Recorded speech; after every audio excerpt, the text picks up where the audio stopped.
ಜೀವನದಲ್ಲಿ ಎಷ್ಟೇ ಕಷ್ಟಪಡ್ತೀವಿ ಅಂತಂದರೆ ಊಟಕ್ಕೋಸ್ಕರ. ಶುರು ಮಾಡಿದಾಗ ಯು ಫೆಲ್ಟ್ ನನಗೆ ತುಂಬ ನರ್ವಸ್ನೆಸ್ ಆಗಿದ್ದು ಅಂತಂದರೆ? ನೆವರ್. ಹೌದಾ? ನೆವರ್. ಫಸ್ಟ್ ಟೈಮ್ ನಾನು ಶೂಟಿಂಗ್ ಮಾಡಿದ್ದೆ, ಫಸ್ಟ್ ಶಾಟ್ ಕೊಟ್ಟಿದ್ದೆ 3.5 ಫ್ಲೋರಿಂದ ಸಿಂಗಲ್ ಬಾಕ್ಸ್ಗೆ. ನಾನು ಒಬ್ಬ ಚಿನ್ನೆ ಅಂತಿದ್ದೆ ನನ್ನ ಅಸಿಸ್ಟೆಂಟ್, ಇವತ್ತಿಗೆ ನನ್ನ ಜೊತೆನೇ ಸೇರಿದ್ದು. ಇಬ್ಬರೂ ಸೀದಾ ಒಂದು ಫ್ರಂಟ್ ಫ್ಲಾಟ್ ಹೊಡೆದಿದ್ವಿ. ಒಂದಷ್ಟು ಈ ಕನ್ಸ್ಟ್ರಕ್ಷನ್ ಮಾಡ್ಬೇಕಾದ್ರೆ ಈ ಬ್ಯಾಂಬೂಸ್ ಕಟ್ಕೊಂಡಿರ್ತಾರೆ, ಒಂದು 3 ಸ್ಟೆಪ್ಸ್, 1 2 3 4 ಅಂತ. ಆ ಬ್ಯಾಂಬೂಗಳನ್ನ ಬ್ರೇಕ್ ಮಾಡಿಕೊಂಡೆ ಫಸ್ಟ್ ಶಾಟ್.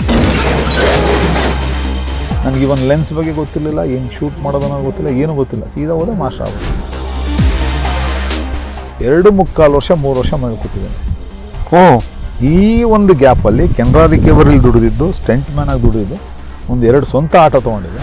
ಬೆಳಿಗ್ಗೆ ಹೊತ್ತು ಡ್ರೈವರ್ ಕೊಡ್ತಾಯಿದ್ದೆ, ನೈಟ್ ಹೊತ್ತು ನಾನು ಓಡಿಸೋಕ್ಕೆ ಶುರು ಮಾಡ್ತೀನಿ. ಅದರಲ್ಲಿ ಜೀವನ. ಹೌದು, ಚಾಲೆಂಜ್. ಏನಾದರೂ ಆಗಲಿ ಮಾಡಬೇಕು, ಏನಾದರೂ ಆಗಲಿ ಮಾಡಬೇಕು.